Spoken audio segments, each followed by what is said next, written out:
Hello everyone. Okay, tonight we are looking forward to host two beautiful ladies. Startup Grind celebrates Startup Grind Woman Female-led Month.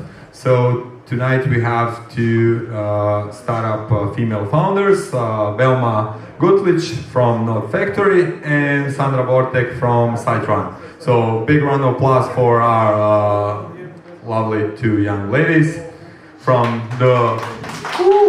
Yeah, it's gonna be amazing to hear about their experience, and so without further ado, shall we start? Shall we start with you, Belma? No? Okay. So Sandra then? Maybe you? Okay, no. So let's grab a beer then and go home. No, I'm just kidding. So what can you tell us about yourself in a couple words? Who you are, where you're from, and what startup did you found it when? And, yeah, sure. First of all, thank you for inviting us. I'm glad that at least 1 month is reserved for female founders, so that's great. I have graduated here on faculty of electrical engineering and computing 2 years ago, 3. Actually, I've been member of XED for 5 years now and more. I'm an alumni member right now, so I'm especially glad that this is the venue for the Startup Grind. It's my second home, actually. Currently I'm running 2 things. One of them is NodeFactory. It's a company that I have co-founded with Marin Petrovic, and we do blockchain development. And the second thing is Riopod. It's a booking assistant that any service owner can really easily set up by themselves in just 2 minutes. And they have a chatbot on their Facebook enabled. Yeah. Okay, great. We're gonna talk more about that. So Sandra, brief story about you. About me. My story is very long, yeah. Okay, keep it short and simple, please. Yeah. Born and raised in Zagreb. I studied at an economic faculty in Zagreb, tourism. And for the last 15 years, I'm trying to combine tourism and marketing. So this is basically what I do today for our startup that is called SiteRun. SiteRun is a mobile app for running and touristic sightseeing. I have been developing this app, this project with my 3 other co-founders, Tamara Markotić, Hrvoje Horvat, and Ivan Vidik. 4 of us, we all have some kind of background in tourism. We are also runners, so I think it was just natural that we go in a startup that is combining those 2 things. Yeah. Okay. I know Sandra for like 3-4 years now. Yes, since 2016. Yeah. Yeah, since 2016. So can you tell the audience and how did we meet and how did you came up with the idea? How did you start your business? How did you start SiteRun?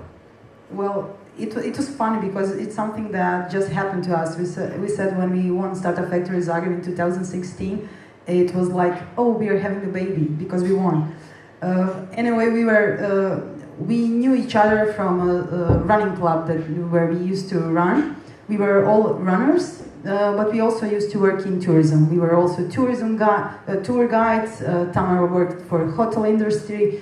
Hrvoje was also working in travel agency. So we had that kind of background. We first started doing running tours in Zagreb. So we had some kind of knowledge about our guests that were running with us around Zagreb. So when Startup Factory Zagreb opened, we said, okay, let's try to apply with some kind of idea, with some project. So we basically came out with the idea just specifically for that contest.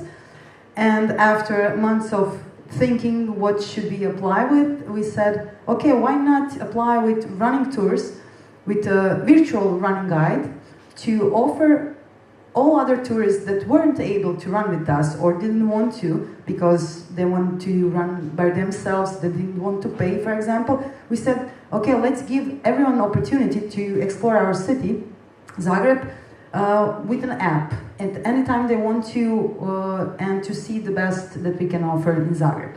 So was basically our idea. We didn't know what to expect, but we researched a lot, and finally, what happened? The jury liked our idea. Really? They did? Yeah, we got very high grades. We thought at the first round that they were like, oh, it had to be some kind of mistake. We couldn't get all 5s or 1-4 or something like that, and.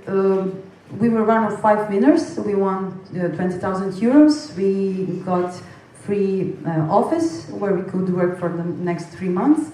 Lots of workshops, mentorship, and we used all that and said, okay, let's try make our idea happen and started doing development of our app. And I'm so glad that I kind of facilitated that, because for the audience, I was a program coordinator of Startup Factory Zagreb, the first pre-acceleration no equity program that we started in the city of Zagreb. And I'm so glad that I've been able to follow you through all those 3 years of existence of your startup. So it is still the first and only audio guided app for runners. Well, it's the first running app that was made in Croatia. I think we are first running startup. We can say that. We usually say we are probably the fastest startup in Croatia. You know, if you take all 4 of us, we will probably run as much as we can. And Tamara just this weekend ran 100 kilometers. So, and she was 4th in Croatia. Yeah. So we have a very good team that can run very fast. And I think that the past years also say something about us, because we are still here. We have an app. It's live. It's on Google Play and App Store. Google Play and App Store. So we earn our money. We do sales. We also go into contests. So I think we are doing a great job. So for now, yeah. For now, okay. For now, yeah. You never know what's happening. It's what's going to happen next. Okay, so Belma, you mentioned Riobot. That was a project that you started while you were still at the faculty, or? I think so, yeah. It started, I was finishing faculty back then, and we were talking about it. And was just going for it. And mine was still studying, and I had the free time, and with our third partner, that's Željko Dragosavec. He still has an office in Zagreb, and we just used to work there in his office when we had time, and it took us like 8 months or so to develop the first prototype.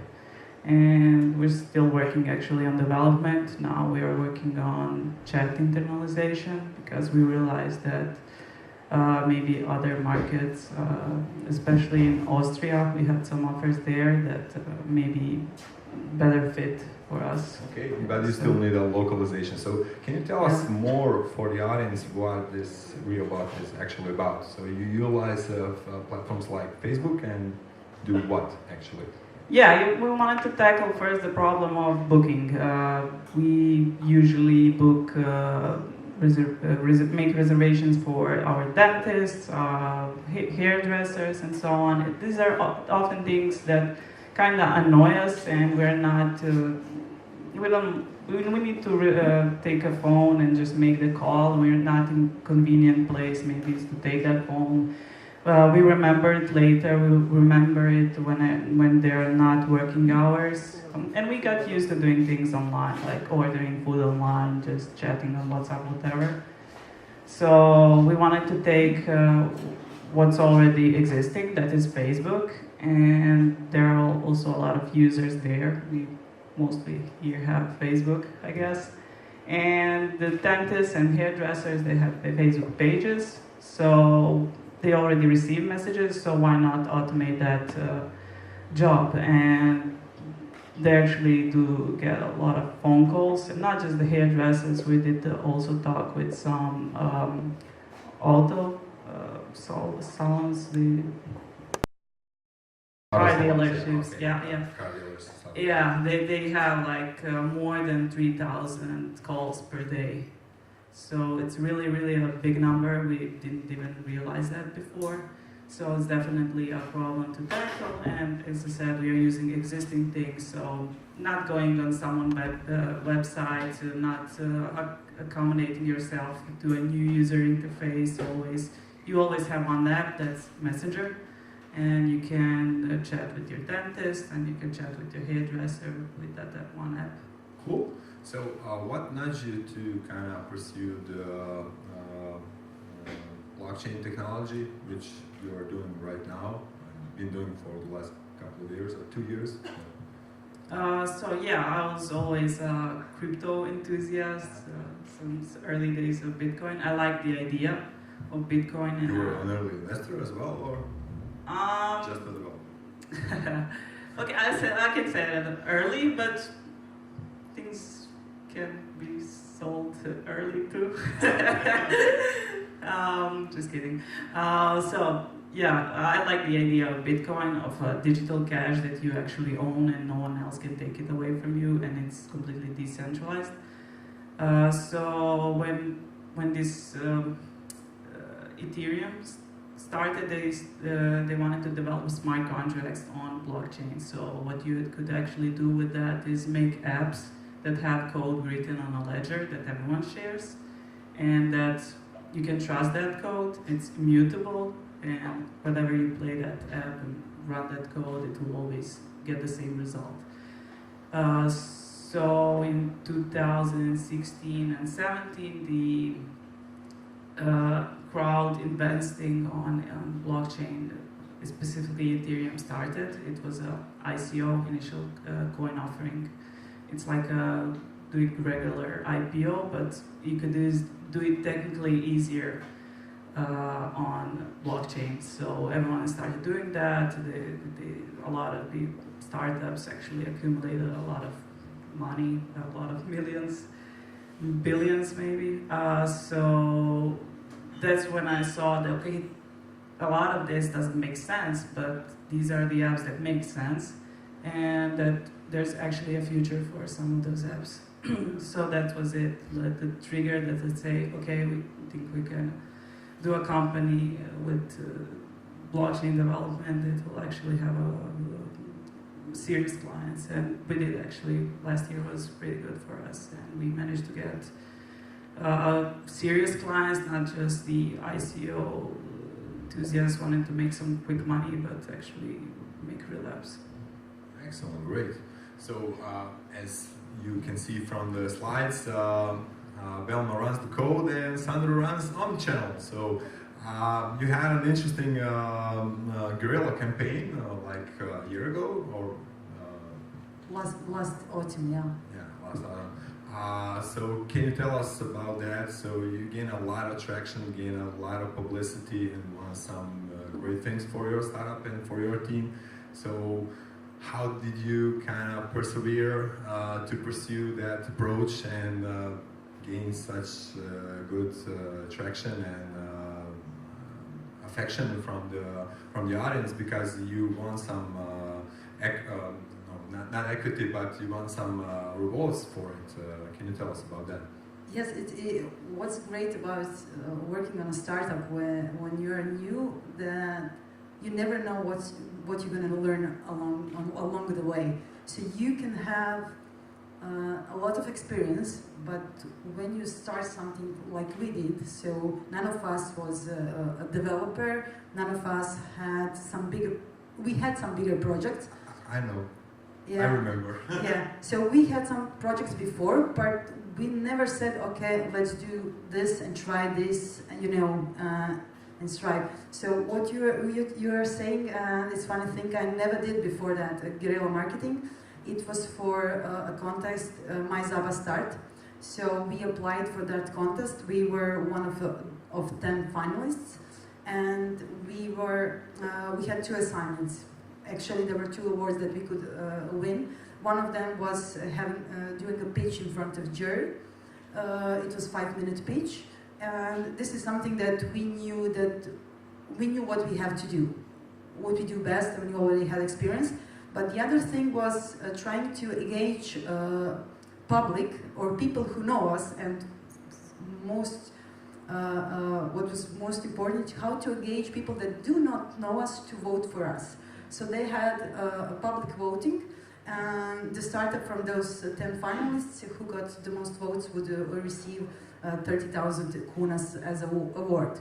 What happened to us, we won 2 prizes, one from the jury, it was the second prize, and that prize that means more to us, I can say that, and especially to me, because it was like, I think it was 11 days of campaign. I didn't know what to expect, but I know that the first day when we knew that we had to engage people to vote for us, I wrote on one paper and said, it said, Cytran mobile app wins the public voting and receives 30,000 kunas of award. And I know my colleague Tamara said, oh, that's no way we can win. I said, this is ours.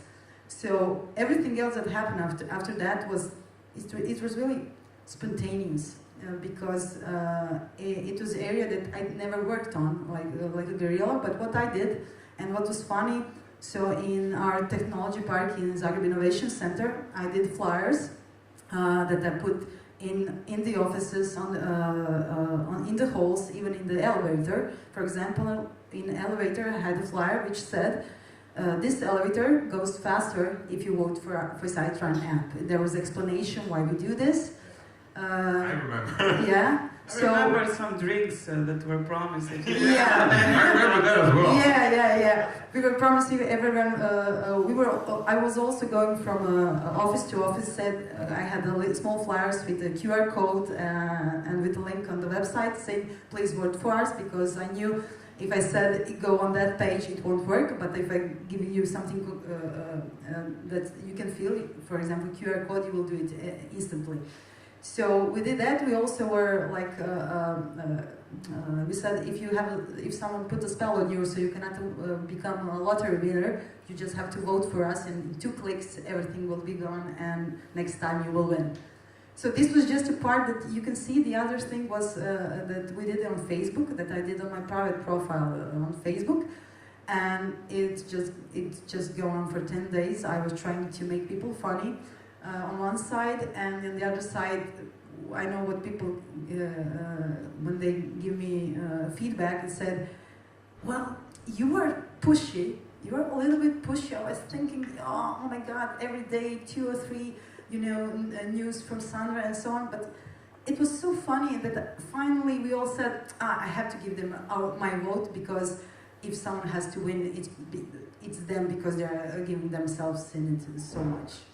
It was one of the funniest and exciting campaigns that I ever saw in my life, and I'm sure that Levinson, the author of Guerrilla Marketing, would be proud on the way how you did it. And I know that you had some sleepless nights, not some, 10 of them, and kudos for that. I was closing the Zagreb Innovation Center and opening it in the morning, and as you know, I approached it from the personal point of view. I wanted to tell people this is what we do.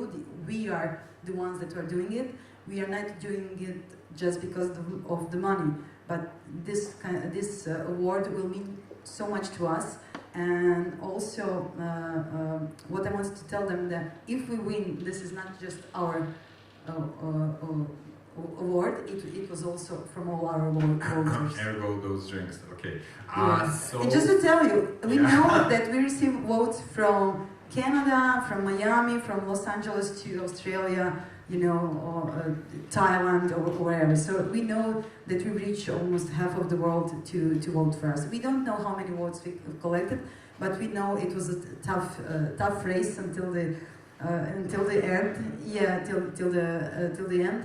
But I know that our voters were with us and that we did a good job.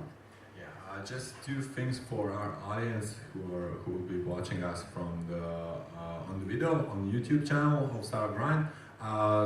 Zitzer, or Technology Park, what's the name before, is the largest startup and innovation ecosystem in the country. It consists of how much? 110 startups, and Belma and Sandra are members of the Zagreb Innovation Center. And Moj Zava Start was an entrepreneurship program that was started by the largest bank in Croatia, Zagrebačka banka, which is a part of the UniCredit group. So they kind of offered 1 million kunas, if I'm not mistaken, to support the entrepreneurship in various categories. So you kind of applied for what category? We applied for entrepreneurship. Entrepreneurship, okay. Belma, back to you. So you mentioned that you were running this place, this boiler room, the club of students of Electrotechnic University. So I presume that you had some interesting insights on how will you kind of develop yourself as a coder, as an entrepreneur, and you had some inspiring moments here. So can you tell us about one experience, if you can remember such? How did you kind of decided to pursue entrepreneurship and start your own business? Did it start here? Maybe. I always say that if I didn't join SET, that maybe I wouldn't end up doing this, because it's true, I did broaden my development knowledge, let's say, here, because I was a member of computing section, and there were older members that were already working for some companies, and we had internal presentations, like learning stuff. So I learned a lot from them, like what's actually needed in the industry and all that. So it's also a big networking club for students that can learn a lot from each other. So it was definitely a big plus. And I forgot what was the to kind of pursue the entrepreneurial path. Okay, I mean, regarding entrepreneurial paths, I had before, like other startups, other applications that I have developed. For example, first one was for managing events. Since I'm from Bosnia, I did it for whole Bosnia and Herzegovina, like all events that can be added, browsed, like aggregator for all kinds of events. And it was not lean startup at all. I had no idea what was that about. I created everything for like every town in Bosnia and Herzegovina. I had SMS payment, credit card payment, all like in summer break. How old were you when you kind of started that project? Actually, I was first year of college then. So, but Did you code before when you enlisted into the faculty of no, actually, no. So you started coding? Yeah. So that was actually my first project, and it's so funny to look back then, like look how many things were wrong there. So yeah, then later I had some also smaller projects, so I'm always pushing my ideas. Now I know that I need to test my ideas and see. Yeah, because I get a lot of ideas these days, and just some are not valuable, so I know now how to filter actually. You had some interesting validation like a year ago when you applied to a certain event and you got some traction and recognition from that. Can you tell us about that experience? Yeah, it was a Connect event. It's for a meeting for the diaspora events. Investors were coming there, so we applied to pitch there. It was actually my second pitch. Great. Yeah, there were 10 startups there, and yeah, we won the first place. It wasn't really priced in money. We didn't get any money. We got. But you had the opportunity to present your solution. Yeah, actually, and a lot of good connections came from that. It was a pretty good feeling and a pretty good push for all of us in the team. So that's definitely something that was a game changer for us. one interesting question, I presume, unfortunately, you had to encounter in your entrepreneurial life is the gender bias thing that kind of is related to women in entrepreneurship and especially in startups. So have you, any of you experienced that in some sort of a way? And can you tell us about that experience? So Sandra, maybe did you had? I have to say that I didn't really love when we talk about entrepreneurs and say he's a man or she's a girl, because I think we are all entrepreneurs. So basically we all all work on some project, and it isn't. I think that my sex isn't important in this project. Of course, there are some differences in thinking the way the men think or the women think, and this is what we have in our team. We are 2 boys and 2 girls, so you can see the differences, but also you can see differences between me and Tamara, for example, or between Hrvoje and Ivan. So it doesn't matter what sex you are, but when you say if we had encountered some issues, problems, challenges, or biases or so on. Well, I mean, when you meet an investor, I won't talk about. I have to say that we heard some kind of stories. Oh, those 2 girls, and so on, so on. Well, I have to say that be careful of those 2 girls, because they can look innocent, but they're business people, you know. So I think that it's my advantage if I'm a girl and someone thinks that I'm weak because of that. Because when we start talking about business, then he can realize who's sitting on the other side of the table. So I take this as my advantage when I can. You took the biases and turned it into your advantage. Yeah. I mean, her co-founder Tamara, she's an ultra-marathon runner. Yes. So you mentioned that she's running now 100 100. She just ran this weekend 100 kilometers race in Italy. Impressive. She won 4th place in Croatian National Championship on 100 kilometers. So great. Kudos for Tamara. And she was also, I have to say, among 20 women on that competition. So.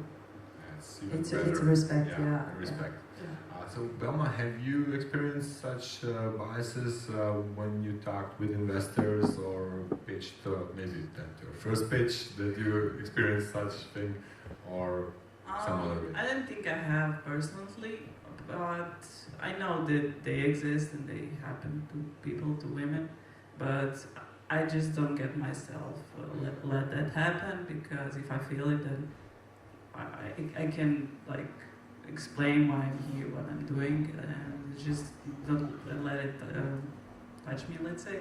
But let your skills speak about you. Yeah, but it can happen, especially if you're talking about technology, and then you have to prove yourself more. So I think generally women have to prove themselves more in both entrepreneurial skills and technical skills, maybe. Unfortunately, the situation is still in that way. What else? Do you have a question for me, maybe? I just wanted to say on this topic, I think that women have to fight more when we talk, when it's considering business, just to say we can really do this. We are not weak, we are not soft, we really have knowledge to create some project or finish it or whatever in technology or whatever field. And sometimes I think that women also think about themselves weak, and this is perhaps that's someone, because of the way women think, others think that the women are weak, and this is something that we have to change. We can do anything we can. As a woman, I think there's no differences in me doing business or if a man does it. It's just the way we can present that project. Yeah, remember those words and put a hashtag SGWomen and share the wisdom. Okay, girls, any questions from the audience maybe? Come on, brave audience. Questions from the audience? No? Not so far? Okay. Okay, please. Would you say men's support men more than women support women? Okay, that's nice. Okay, the question was, do men support men more rather than women support women? Yeah. I'd have to sadly agree to that. Like, women are really tough to each other. So I don't really know why is that, but I think it does happen. Yes, yeah, I agree. I really do agree. I think I received more help from men, but it has to be because I'm working with more men than with women. And my approach is always, if you need something from me, if I can help you, I will help you. If you don't want to help me, you don't have to. You don't have to help me. I'll go my way. And but it's true. It's somehow men would. Yeah, I don't have the statistics based on my personal experience, but it's kind of. But it doesn't mean that Belma and I wouldn't work together.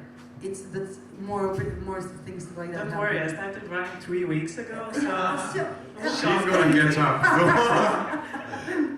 So, and actually Sandra started running through the code. Can you tell us about that experience? So you being not just, sorry, let me finish, don't be rude. So not just being a CMO, that's Chief Marketing Officer inside Run, you also do a lot more other things, like, I don't know, you mentioned earlier today that you have tours with kids.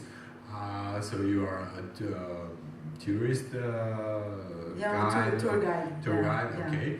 And I wanted to add on that that you kind of were intrigued with starting to know about coding, and you started with this Code Academy. Can you tell us about other stuff that you're doing, like besides SiteRun? When someone asks me, what do you do, or what do you know, then it's like, it's hard for me to explain. I really love to learn new stuff, and in the past, when I was without a job, real job, I was always learning something new. So I had the opportunity to learn by myself Photoshop, InDesign, Illustrator, and something like this, and this is everything that I use today on our project. Also, I started writing my blog, a travel blog. I think it's 10, 12, perhaps even more, years ago. And at one point I wanted to do a web page for my blog. So I used WordPress as a free platform, and it's all started there. I started doing, writing more and more. Then a friend asked me, can you do that for me? And as time passed by, I noticed that I have to know some more about HTML, I have to know more about the CSS, and finally I got to Python. So I said, okay, let's try to learn something about that. So I got the opportunity last year to go to Code Academy to see what's all about, and we did have that. We learned some things about the HTML, CSS, and everything that I learned by myself. It was good for me because I already had that kind of background, and I understood what I have to do with it. So I loved Python. I know that I should work more on it. I cannot see myself as a developer, to code all day. But I know when I go to a one web page and I have to change something, I understand what's written there, and that's very good for me. So sometimes when I give not lectures, but when I'm talking what you should do in life and what you learn, I think that you don't have to be expert. You should be expert in one thing, but you should know a lot of stuff just to understand people that you are working with. So today I can work with developer, and I could understand. You can work with Belma? Yes, I wouldn't understand everything, but I would know what to tell her so she would understand me. I can talk with an accountant because I understand what he has to do and what to say to him. So knowing a lot of stuff, it doesn't mean that you are not expert in one, but it's just that you understand the work of other people that you are working with. So this is something that I see as an advantage. Yeah, this is actually great, and good job on doing that, because sometimes I talk to clients who don't understand programming really, and they just don't appreciate your work, which sucks. Yeah, and it gives me opportunity so I can say, much better what I want to do. You know, if I want to make an app, I want this and this, and the other side will understand. And if he says something about me to me about strings and I don't know what, then I will say yes. You know. Yeah, and probably you can see more opportunities what can be built and what cannot. Yeah. So Belma, what about your hobbies or other interests besides coding? And which program do you like to code the most? And what kind of tools do you use? Stuff like that. Okay, two different questions, but let me start from the last one because it's easier, like less things. Well, as a blockchain developer, I mean, as a full stack developer that's focused now only on blockchain, we do write this thing called Solidity on Ethereum for the smart contracts, but everything else is JavaScript. So, I mean, actually you can do everything now in JavaScript, so I guess that's one of my favorites. Backend, frontend, even embedded devices, you can do with JavaScript, so... I've seen your site, it looks amazing for that, and you should all check it out on NodeFactory.io. We have a new one coming out, but really? maybe until the video gets published, there will be a new one that's actually nicer. Okay. we can post that update on the video, upon the video release as well. Hobbies. You mentioned hobbies. But, hobbies. I have a lot of them. Like I said, I started running 3 weeks ago. Catching up. It's a great sport, love it. But didn't have time to do it before because I do snowboarding, scuba diving, hiking, sometimes surfing. Really adventurous spirit. Yeah, Are you so adventurous in coding as well? So I mean, adventures in doing startups, I guess that's just going on and on. So girls, how do you see yourselves as being successful young females in Croatia? Do you see yourself starting a business or maybe scaling up your business somewhere else besides Croatia? Did you have so far any opportunities for that? And Belma, you can start. Personally, for me, the USA is like the center of all technology because it's harder to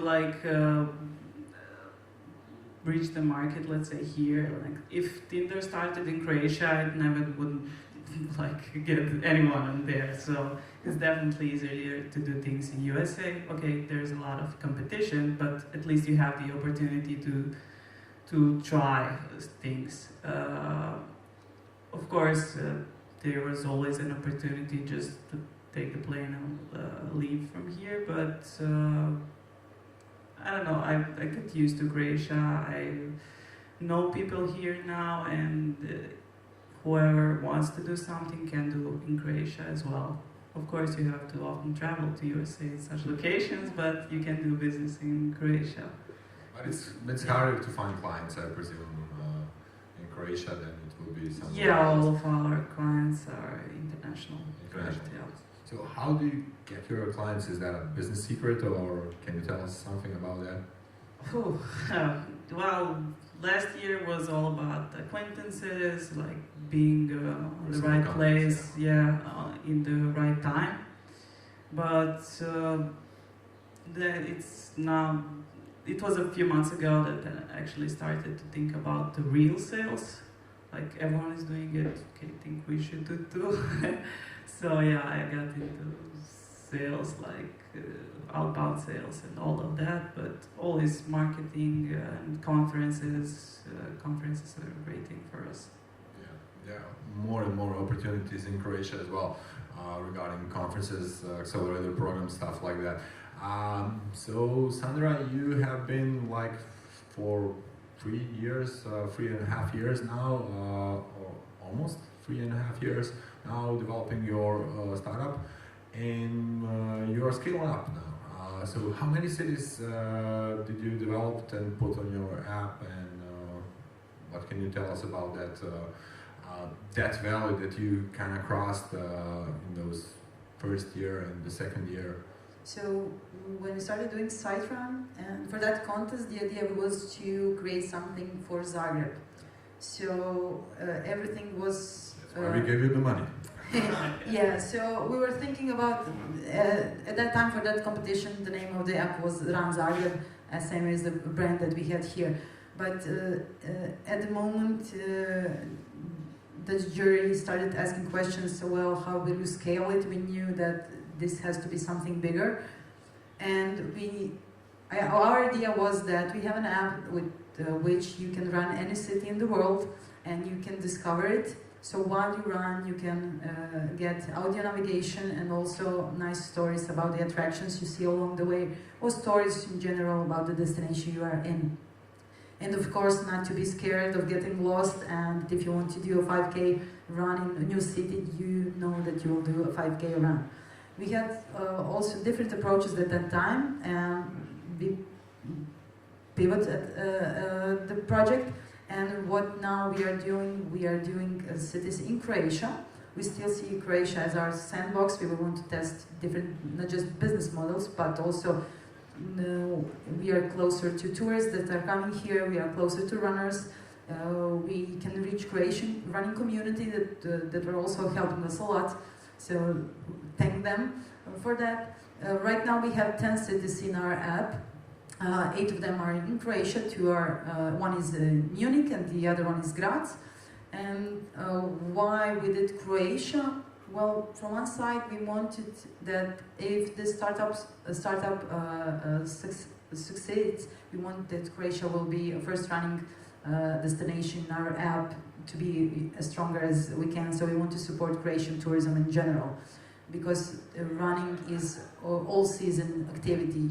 We only need tennis shoes, you need running shoes, and runners don't matter. For runners, that doesn't matter the weather. So we run in winter, in the rain, if it's snow, if it's hot, we can always run. Is that true? Yes, has to. Yeah. But I only have the rains for now. Yeah. So, on one side, the running is very cheap. You just take your running shoes, and the same way the app works. You just take your app, running shoes, and you go running. And right now we are developing, there are 5 more cities on the way. We are finishing one city in Croatia. We are also doing partnership with not just with tourism boards, that's one of our business model, but we are also trying to do partnership with hotels. Why? Because we see if we can make it here, we can make it also abroad, and it's easier to reach our customers, users of the app in Croatia with our partners. So if this works, we'll for sure go abroad. Why we did cities in Austria and Germany? Because we had some cooperation there. We also are testing our models there. But right now we had some challenges in the app. We noticed them, and this is something that we want to overcome them by developing something that we call tour generators. So right now we are doing tours by ourselves, and in the future we want the app to be able to create tours by itself. So you would only write down the number of kilometers you want to run, the distance, and some perhaps your preferences, and the app will give you a tour from your starting point. Because right now, to start our tour, you have to go to the starting point of the tour. At that moment, we don't have any more those starting point, and you can use app anywhere in the world, and we can easily cover more cities than we do now. And this is, and you can use it not just for running. You could then use it for walking, on bike, or perhaps in the car. So this is the way we see this project can go in the future. You know. And you also provide information about the sites on the tour and give some cultural inputs for runners as what well. we noticed that when you get to a new destination, perhaps at the first. Our target were people that come to Zagreb only for short time, You don't have a lot of time to go on a walking tour, to get to know the city, but we know that you always want to go for a short run, half an hour run. So why not combine those two things, that while you're running those half an hour, you could see the major landmarks of that city. So while you are running with the app, you will see in Zagreb, for example, the cathedral, the church of St. Mark, know something about the main square, the places that used to be in history, for example, fairs or something like that. So we want you to get to know the location as a local. That's why we're also trying to put that storytelling in it if there's no attractions. Also, what's important that we want to engage other entrepreneurs in it, like souvenir shops, restaurants, perhaps places where you can go out later, museums and so on. Like to promote local businesses? Yeah, promote local businesses. That's also one business model that we are testing right now. I see Belma is getting some idea. Okay. Getting back to the decentralization, so and blockchain and DLTs, and there is definitely a lot of potential in such technology. And my question to you is, where do you see for yourself the biggest opportunity in the near future using blockchain or DLT as a preferred technology for the development of new services? Yeah, sure. Blockchain generally are meant to cut out the middleman, let's say, and to make a network where everyone can trust each other, and the technology supports that. So fintech is one use case. Currently there is this movement of decentralized finances where you can do a lot of stuff with crypto without banks. Bitcoin is almost $9,000, or how much is it? Yeah, close to that. It's on the uprising. Yeah, but I mean, it's gonna be up now. Soon, but yeah, we're not doing the prices thing, but yeah, Bitcoin. Some interesting applications. Where do you see in some sectors?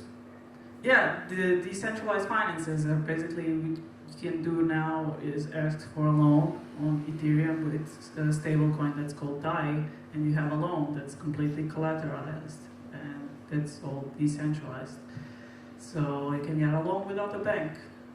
Hooking on that immutability factor that the blockchain and DLTs have, do you see a substantial use of DLTs in public sector as well? And in which cases do you maybe see an opportunity to kind of use the technology or public sector? Yeah, there are some governments that got focused to using blockchain into their current technological stack because it can reduce time in managing and security of some assets. So there doesn't have to be something new, something, I don't know, completely disrupting. It can just be like enabling better processes and improving things that already exist with some better technology and use case specific for that. I see a lot of advancements on the EU level as well on pursuing usage of DLT as a platform for electronic voting, stuff like that. Do you see by any chance somewhere in the near future to be a possibility that the public administration somewhere in Europe or maybe it is already using it for such things such as e-voting? We actually had electronic voting on blockchain in Croatia already. Yeah, it happened as a part of Union for Blockchain and Cryptocurrency, UBIC. Like last month, we voted for a new president of the association for blockchain. So yeah, already had That's that. great. You should pitch it then to our government. Currently, I can't remember the name of the startups of the countries that were testing that, but yeah, most definitely. Also, the thing about electronic voting is maybe not the perfect use case because there's still people involved, devices that can be hacked, so it's still tricky, but definitely better and more transparent and more trustable. Sandra, anything to add on that? The blockchain, so I'm just running away from it. So Questions from the audience? Okay. Yes. I have a question for both of the speakers. What advice would you give to young women who are thinking of starting a startup?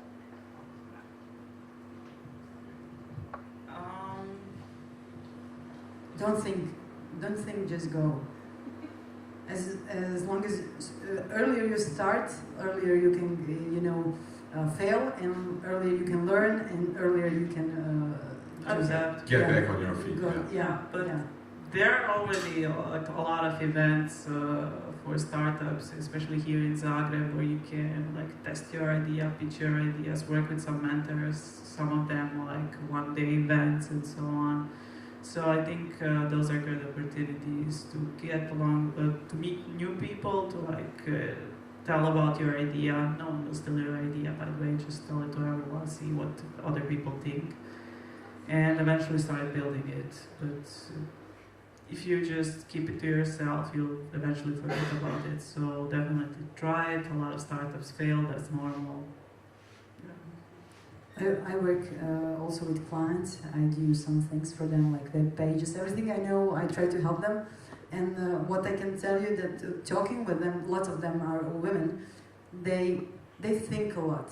They're afraid to do actually something about the idea that they have.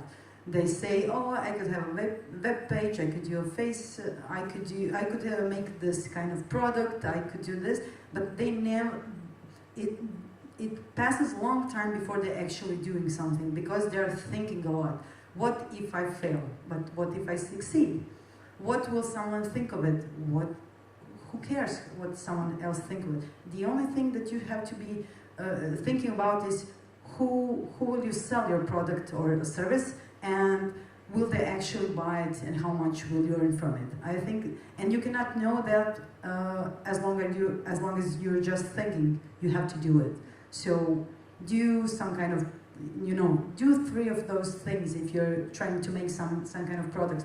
I don't know, if it's a necklace, do 3 of things and try to sell it. If you do well, make more, and so on and so on. So basically, thinking too much is not good. It just, push it forward, make it happen. It can look bad now. I know that, I think the Belma will agree, the things that we did perhaps 10 years ago, I don't even want to look my presentation 3 years ago, the one that we won, because the one that I do today, it looks like a spaceship. So everything changes very fast, and you learn very fast during that process. And this is the most powerful thing that you get for just trying. Anything to add on that, Belma? Maybe for me, not 10 years ago, it was 16. Maybe my physics presentation was that. You remember your first app. Would you show it today? I'm not showing my presentation anymore. The first one ever. I only mentioned my first bad experience. Like a lot of things went bad, but you learn from it, and it's completely normal. But a lot of women, especially, don't take the risks. So it's just good to go out there and try, or pivot maybe, or fail, or maybe you'll always get something, and it's especially important that you know what you learn from it. So maybe you succeed and it goes great. We always think that doing business is something, mysterious. The ones that succeed, the ones that really doing business are, David Copperfield, that they have some kind of stash, so they can make it happen. But it's generally just people who succeed are people who tried. And they found out that the product or service that they have, someone actually wants to buy. And this is what happens, But the process that you're going through is the process of learning. And you can go to colleges and universities and hundreds of workshops, but the knowledge that you get from doing real stuff is something that's, I think, it's worth more. Well said, girls. So if you don't have any more questions from the audience, you took the last question out of me. So thank you for that. I will conclude and thank Belma and Sandra for a lovely panel, and thank you all for coming. And yeah, thanks once again, girls. And big round of applause for our girls, please.